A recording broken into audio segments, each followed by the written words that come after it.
Hi, and welcome everybody to yet another episode, another fascinating episode of Covenant Connections with myself and my good friend Bill here. What is up, my main man?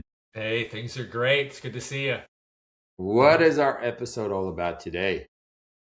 Well, we were talking, I think it would be interesting to talk about how Moses is kind of a type and a shadow of Jesus Christ, the Messiah, and the similarities. You were noticing some of that, and I've studied quite a bit of that as well. So I think that could be interesting.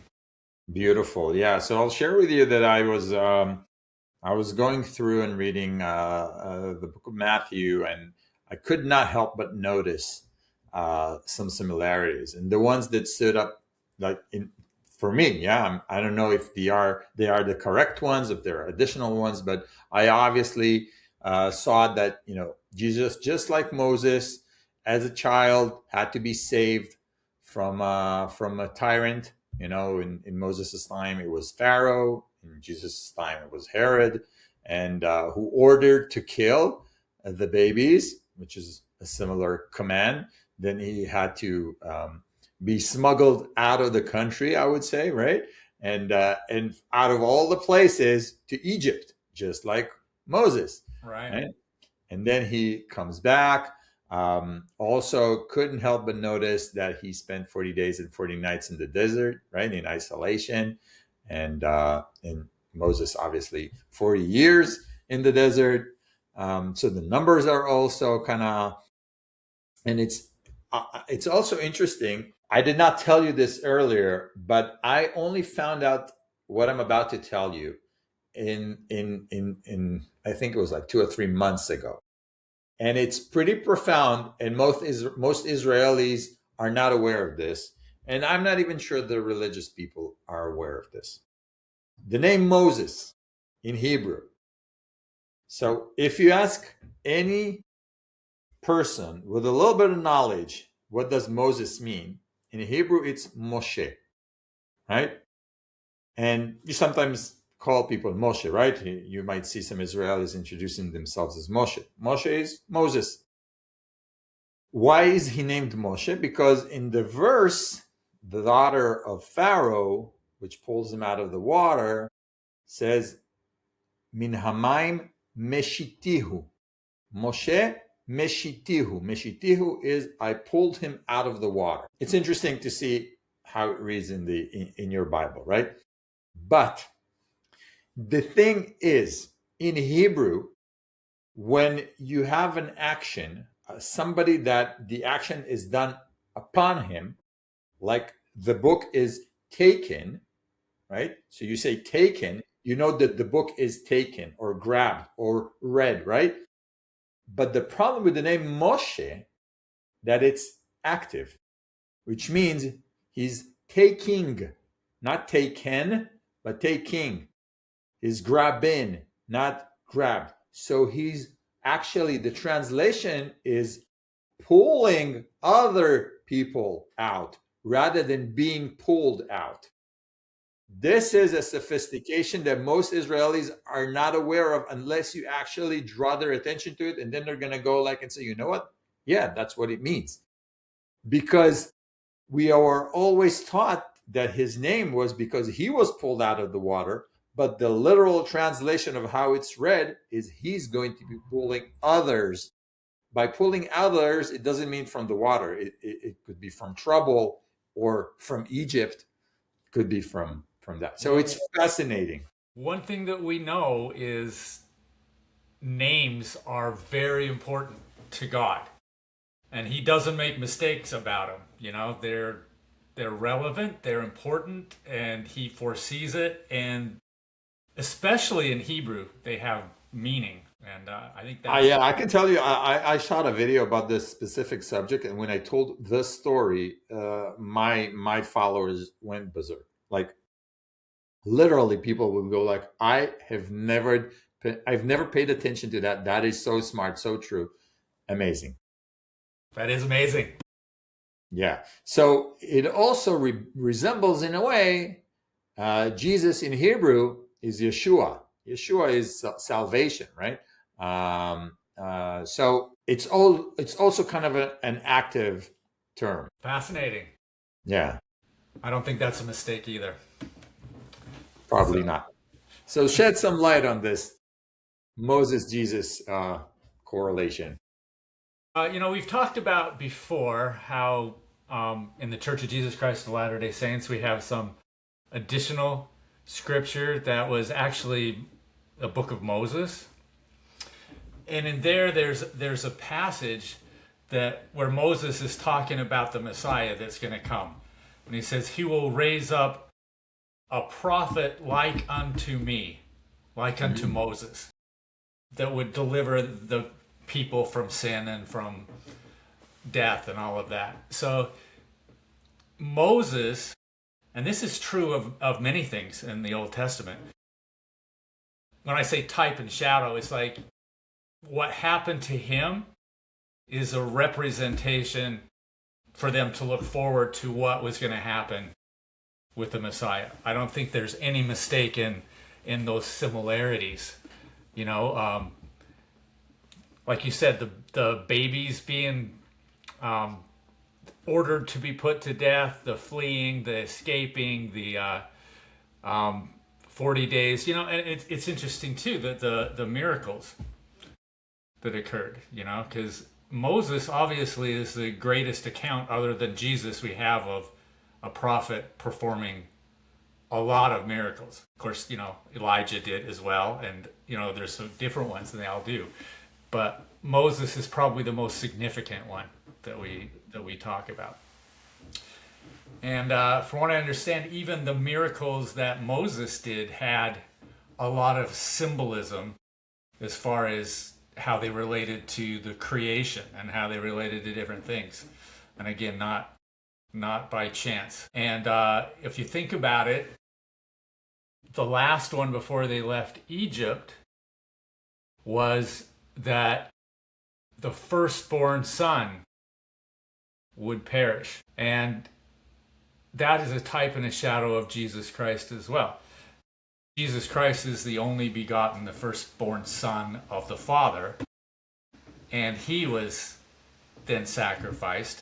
And notice in that story, which you guys went through Passover recently, the only way to protect yourself from it was through the blood of the lamb.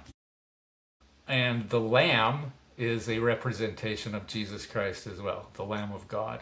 And it is his blood that saves us from sin and death, with his sacrifice being the ultimate sacrifice that ended the shedding of blood by his sacrifice and fulfilled that law that they looked forward to for thousands of years. So, yeah, I think everything is symbolic. The Israelites, when they needed food, there were quail.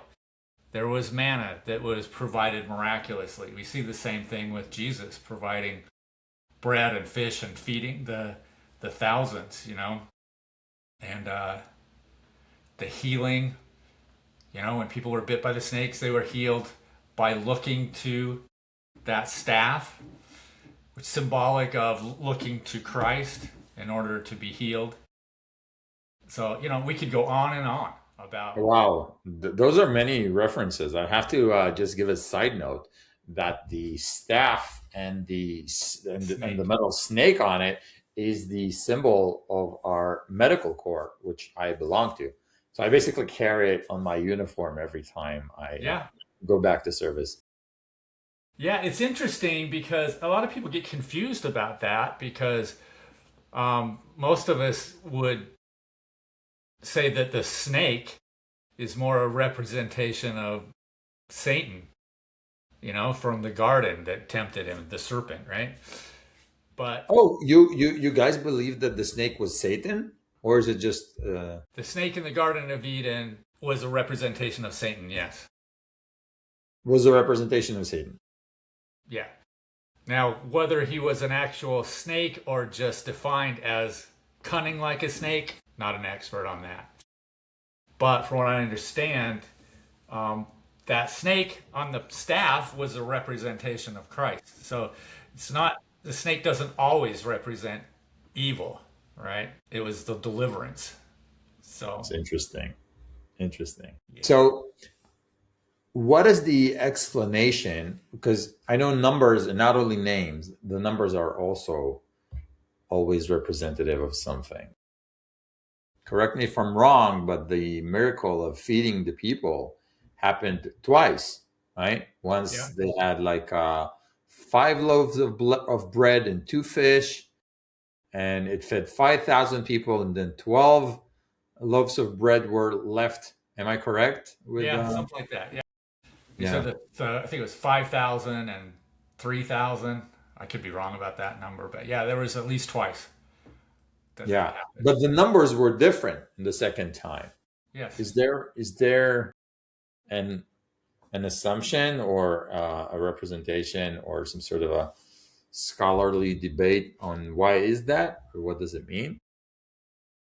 I am not an expert on that, but I do know that there are some numbers that come up over and over and over again, and they probably have more meaning in Hebrew, and I'd be interested in that. But Hmm. um, 40 is one, and I've heard that sometimes that just represents many or a lot. It may not always be a specific number.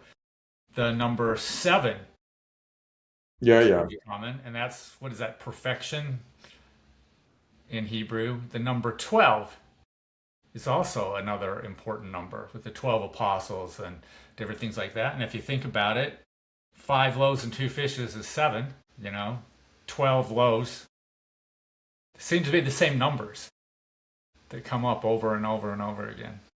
yeah, So, yeah. So for us, these numbers are pretty substantial in terms of importance because the number seven is indeed a representation of symbolism of perfection in a way, and also I would say um, divine order, right? So we have the 7 days of creation, right? Whereas the Sabbath is the actual seventh day.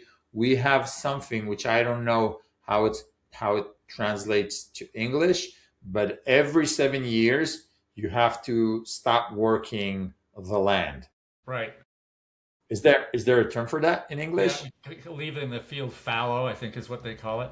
Leaving the field fallow. Yeah, Nice. and you don't plant. You let the soil rest, which is one of the problems we have now. I think with nutrients in the soil is they not only grow one round of crop a year. Sometimes they'll do multiple rounds of crops in a year, every year, and the soil gets depleted. Look how smart were the ancestors of the time, right? 3,000 years ago, understanding that. And there's a book. Uh, how is it called? By Howard Fast. My in Hebrew, it's like My Glorious Brothers, I think. Have you heard about that book? Have you spoken about it? So I think it's called My Glorious Brothers in English. It tells about the Hasmonetes, basically. And, it's personally for me, for some reason, I don't know why, but that's my favorite period in history to learn. And these books and the stories of the Hasmonetes. But that book is very interesting. It tells the story from the perspective of Simon. Yeah, he's the elder brother of Judah the Maccabee, and the 5 sons of Mattathias. And the book starts with a conversation that he has with this Greek, I don't know, minister or whomever. And this Greek guy says to him, "Listen, I heard this weird rumor that you guys work 6 days a week and you're not working one day a week." And he says, "Yeah, that's true. It's called the Sabbath. We are ordered to rest." And so for the Greek dude, it sounds extremely weird because it's an empire. Yeah, we're talking about the time of the people who came after Alexander the Great. The Seleucid Empire in the north, and everybody. And so uh, it's weird because everybody's working 7 days a week and paying taxes. And so this little weird people stop working one day a week. That's very, very weird. So he says, yeah, we're ordered to rest. That's, God rested on that day. We do so as well. He says, and is it also true that every 7 years you stop working the land? He says, yes, for a full year. He goes, yeah, the land is not ours. It belongs to God. And he ordered us. And so he says, so for a whole year, you're not paying taxes. Like he can't grasp, he can't fathom that thing because they control so many other nations and peoples. Who is this people who allows themselves to not work for a full year? And then he goes another step. He says, and is it also true that your slaves must be released after 7 years as well? And the guy's like grabbing his head. Is like, why would you release your slaves? It's like, then you can imagine it. It's like your dog, your horse, your whatever, your table. It's like a property for you, right? It's like a property. It's like, why would you do that? He says, yeah, we have to do it. We remember when we were slaves in Egypt. That's why we release our slaves every 7 years.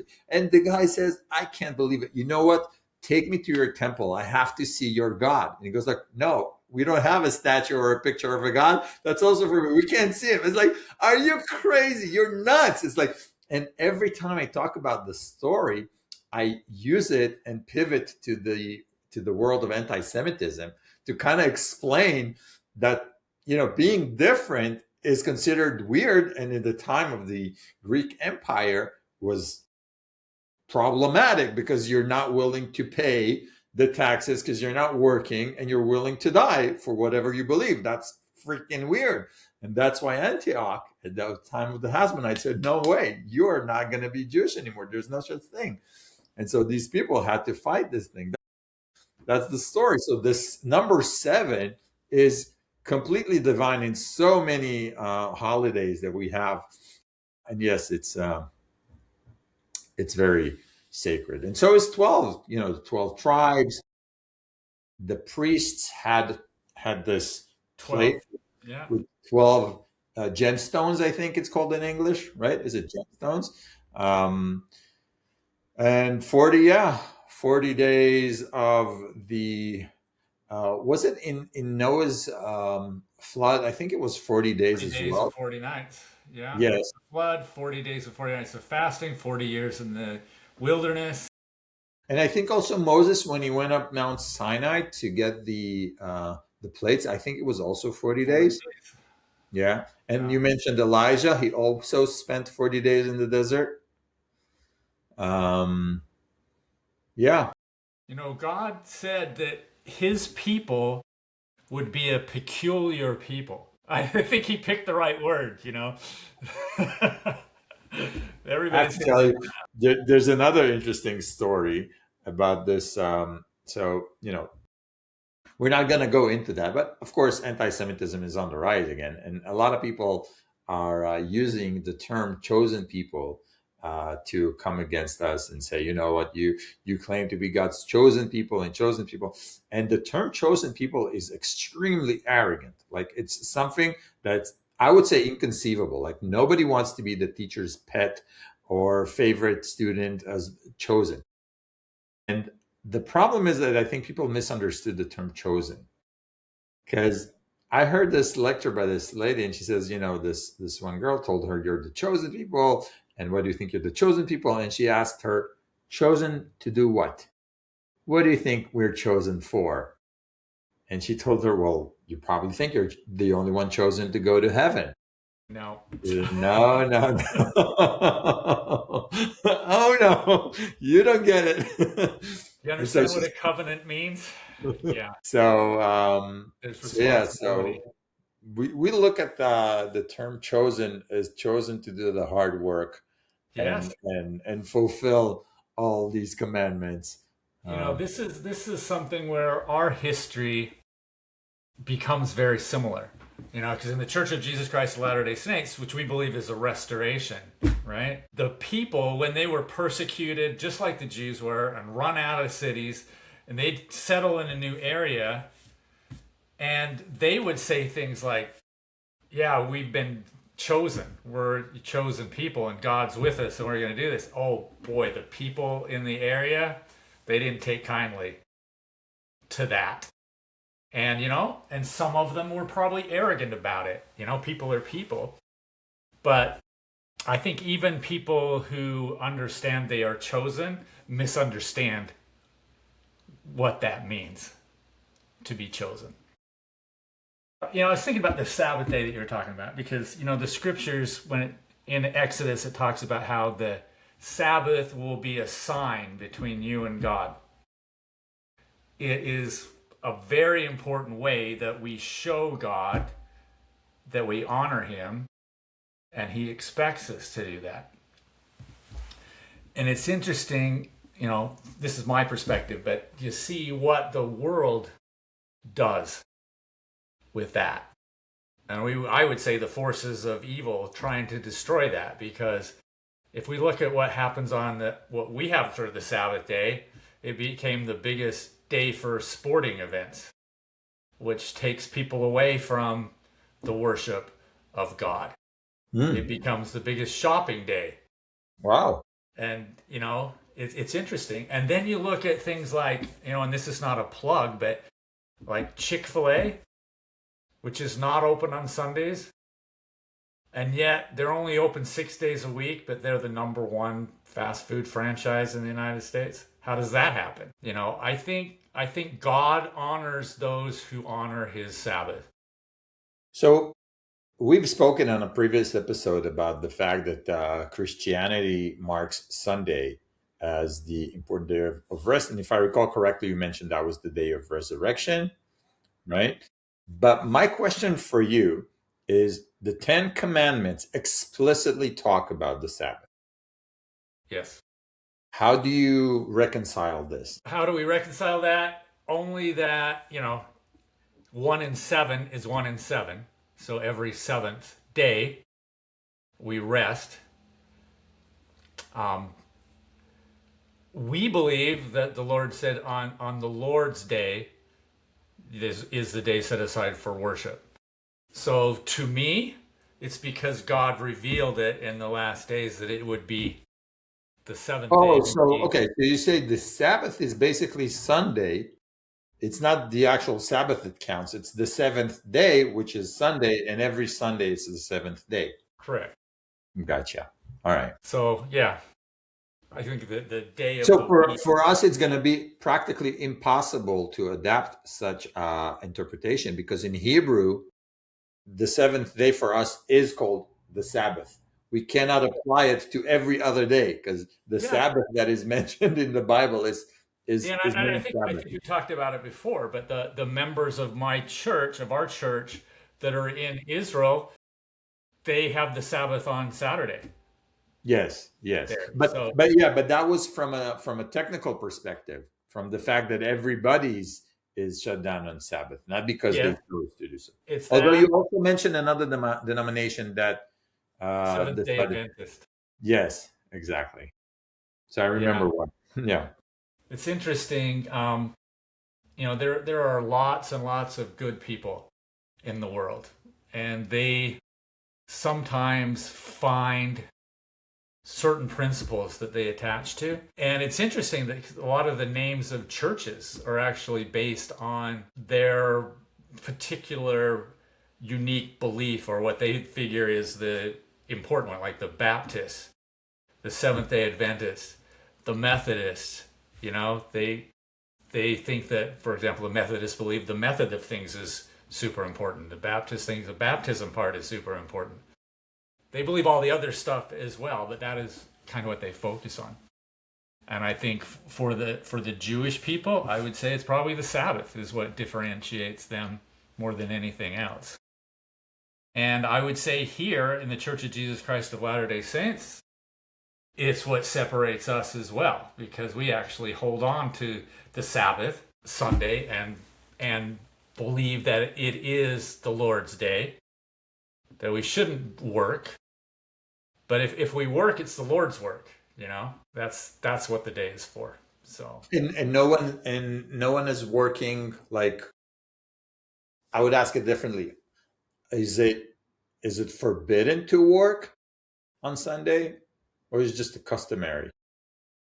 well, it's a commandment, but there's still police officers and firemen and doctors Yeah. that have to work sometimes, right? Yeah. Um, so it is not, nothing is ever forced. It says this is what God says, this is what God's prophet says this means, and then it's up to you to decide whether you're going to honor that or not. And just as a quick question, the day starts at midnight?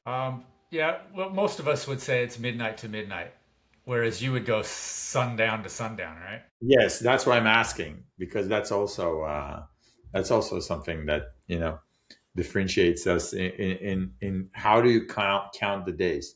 Because it's interesting. Yeah, according to Judaism, the day actually starts when the sun sets the Yeah, next. which is sometimes confusing to people when they read the Bible if they don't understand that. Because when they start talking about the first watch and the second watch and the third watch and the fourth watch, if you don't understand the way the days work, you don't know what they're talking about, right? Yeah, when you So, realize they had no watches back then, they didn't know when yeah, midnight was actually midnight. Yeah, you yeah, can only attune your watch according to the sun.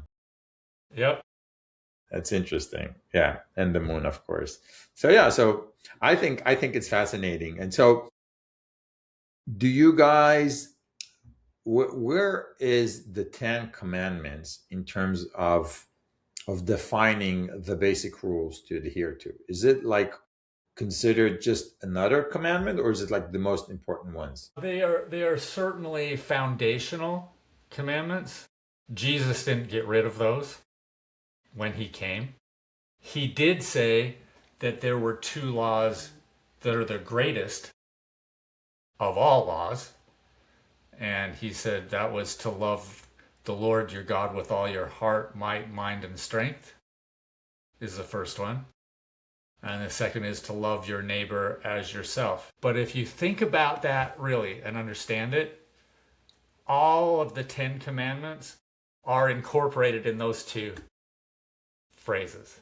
Yeah, we also have that differentiation. It's not surprising that we do, because when Jesus was teaching these things, that was also known back then, that we have the differentiation in the Ten Commandments between your basically commandments towards God and the commandments towards your friend. We call it a friend and not a neighbor, but a Yeah, fellow human, I would say, yeah, right?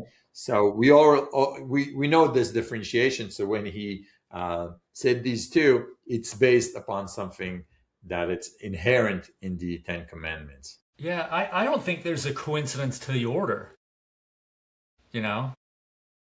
No other gods before me, you worship God, Sabbath day, all those things are the first. Yeah. And then it's your parents. And then it's, everybody around you and how you look at the world. I don't think there's any coincidence to the order in which those are taken. For us in Yom Kippur, which is the day of fasting and Atonement. reconciliation and stuff, yes, atonement. So we have one of the rules of Yom Kippur is that God will forgive you for whatever you've done, but you cannot atone for stuff that you have done to your fellow man. You have to ask for forgiveness. And so that is a day where people actually ask for forgiveness. And the hard part about it is not to do it like you would say, like people say to one another, "How are you?" Right? And you would expect, "Yeah, I'm good, I'm fine." That's not a genuine question of how are you. Right. If I would have set you down and listen, Bill, I'm really worried about you. I want to hear you. That's so different from how are you? And that is the way you're supposed to ask for forgiveness on Yom Kippur. It's not like, I'm sorry, listen, and you wash off your sins simply by, no, you Yeah. have to genuinely mean it. I think there is a pattern here that I want to mention.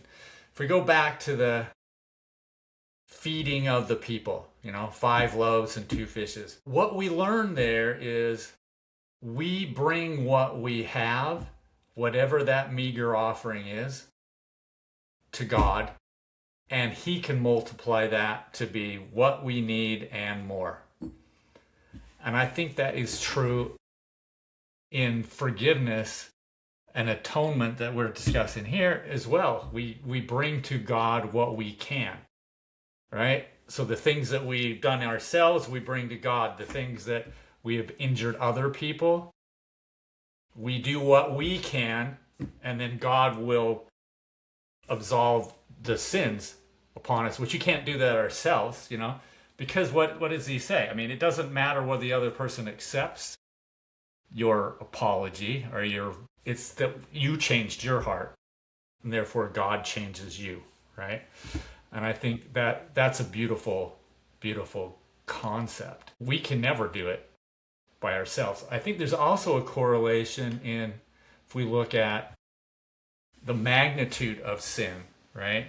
Because there are sins that hurt ourselves. There are sins that are by our own choice. And there are sins that, there's a word we use, agency. The ability to choose, the free will, right? There are some sins that take away a person's free will.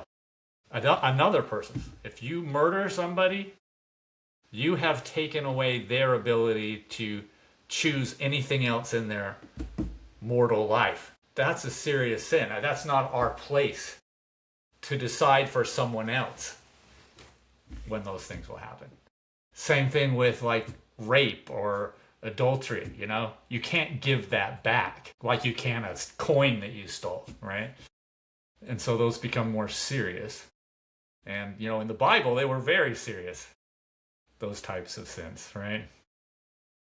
And so I think that's because, God values agency, that free will, so much that he lets us have it, but he doesn't take kindly when we remove it from someone else. That's not our place. So one last question. I heard this term, and I want to hear your take on it. So I heard the term, not a term, but I heard this theory that says the Old Testament, the God in the Old Testament is much more vengeful, is much more violent, is much more maybe angry, whereas the God that's described in the New Testament is much more compassionate. Is there basis to this? I think a lot of Christians believe that. I do not. And we've talked about this before because I believe that Jehovah and Jesus Christ are the same person. When you say I believe, it's the Church of LDS? Church of Jesus Christ of Latter-day Saints. So this is not a common theme for other churches? No, because we could get into the whole Trinity thing. We could talk about that. Oh. Again at some time too, Some people believe that God, Christ, the Holy Ghost are all the same. And that God came and became Jesus. We believe that Jehovah became Jesus. It all fits, but people get confused about that because they think that they behave differently. But I think if you really pay attention to what the God of the Old Testament is doing, we look at it sometimes as, oh, that's mean and that's vengeful or whatever, because in our cultural take of the world today, we don't understand how a God could do something like that. But then we look at, take the flood, for example. That's one where people say, he killed everybody but 8 people, right? Which one? The Noah story? Noah story, right? Yeah. But if you think about it, this is the way we believe about it, that, God has his children come to this earth, and his desire is that they learn to love him, to appreciate him, and to follow him. And the people of the world had become so corrupted that every new child that was born didn't even have a chance of learning about God because it was so far removed from that culture. So in order to preserve God in the hearts of the people, he had to change it so that every child that came from then on would have that opportunity. So was that vengeful or was that merciful to every generation that followed? Same with the Israelites, when they went into cities and killed everybody, people think, oh my gosh, that's horrible. But what would happen if God's people were corrupted by the cultures and beliefs of other people to the point where they were no longer chosen, if we want to use that word again, right? So it was a way to preserve and help people more than vengeful. I don't think God delights in destroying people. In fact, there's a story that we have in our scriptures that talks about Enoch, and he sees the world and the corruption of the people, and he's talking to God, and he sees that God is weeping. God is crying. He says, "How can you cry? You're the God of the universe, you know?" He says, "These are my children. I weep for my children because they don't see me. They don't understand, and they're doing things that only hurt themselves." And I don't think Jehovah is any less compassionate than Jesus at all.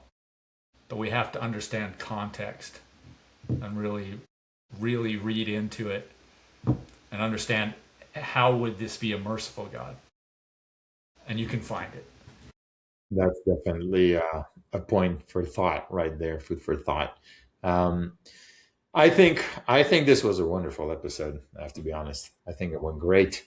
I want to thank you, my man, and I want to thank our listeners and viewers. People are commenting, and we urge you to do so. And not only leave a comment, but questions, subjects. We love it all. We'll try to address them all in our next episodes. And until next time, take care, and we shall see you soon.